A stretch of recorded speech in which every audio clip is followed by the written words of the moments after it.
सभी को राम राम। मैं पंडित विष्णु मिश्रा, ज्योतिषाचार्य।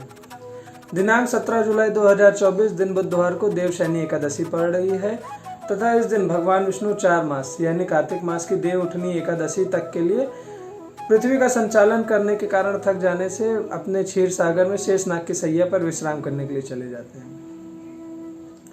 इस दौरान कोई भी शुभ मंगल कार्य आदि, विवाह, मुंडन, गृह प्रवेश आदि कार्य शुभ कार्य नहीं होता। पुराणों की एक कथा के अनुसार जब भगवान विष्णु ने वामन अवतार में राजा बलि से 3 पग भूमि का दान मांगा था, तब राजा बलि की भक्ति से प्रसन्न होकर के उन्होंने राजा बलि को वर मांगने के लिए कहा। तब राजा बलि ने वरदान में भगवान विष्णु से मांगा कि हे प्रभु, आप हमारे साथ पाताल में निवास करें, तथा अपने भक्त के वरदान को पूरा करते हुए भगवान विष्णु राजा बलि के साथ पाताल में चले गए। जब भगवान विष्णु पाताल में चले गए तो सभी देवी देवता बहुत चिंतित हो गए।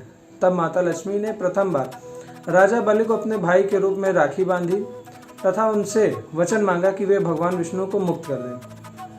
अपने बहन की इच्छा पूरा करते हुए राजा बलि ने भगवान विष्णु को मुक्त कर दिया, लेकिन अपने भक्त को प्रसन्न करने के लिए भगवान विष्णु ने राजा बलि को यह वचन दिया कि वे हर वर्ष 4 मास के लिए पाताल में विश्राम के लिए आया करेंगे। जब भगवान विष्णु विश्राम अवस्था में होते हैं तब पृथ्वी का संचालन कौन करता है?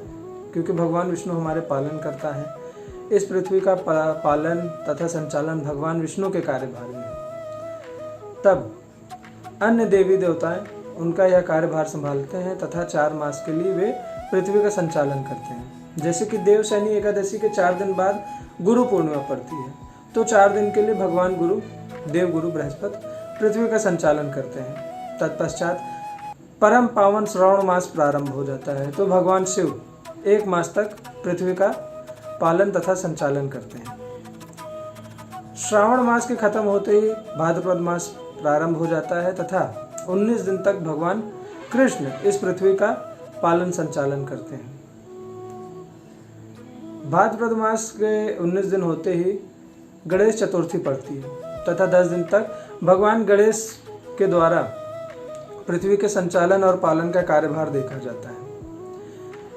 गणेश चतुर्थी खत्म होते अनंत चतुर्दशी के बाद अश्विन मास प्रारंभ होता है तथा 16 दिन तक हमारे पितृ इस पृथ्वी का पालन संचालन करते हैं। पितृपक्ष के समाप्त होते ही माँ जगत जननी माँ दुर्गा के नवरात्रि प्रारंभ हो जाती है तथा 9 दिनों तक माँ दुर्गा इस पृथ्वी का पालन संचालन करती है। नवरात्रि के समाप्त होने के बाद दीपावली तक माँ लक्ष्मी इस पृथ्वी का पालन संचालन करती तथा अंत के 10 दिनों में भगवान कुबेर के द्वारा पृथ्वी का पालन एवं संचालन होता है। तत्पश्चात देव उठनी एकादशी पर भगवान विष्णु अपने विश्राम अवस्था से उठते हैं और पुनः इस पृथ्वी का पालन एवं संचालन कार्य शुरू करते हैं और सभी प्रकार के शुभ मंगल कार्य आदि प्रारंभ हो जाता है।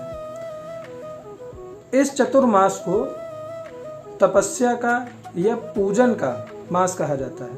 इस दौरान की हुई सभी प्रकार की तपस्या, पूजा, दान, पुण्य सभी का विशेष फल प्राप्त होता है तथा आप सभी लोग भगवान विष्णु, भगवान शिव, सभी देवी देवता का पूजन, पाठ, दान, पुण्य आदि करते हुए इस चतुर्मास का लाभ उठाएं और अपने जीवन को सुखी बनाएं। सभी को राम राम।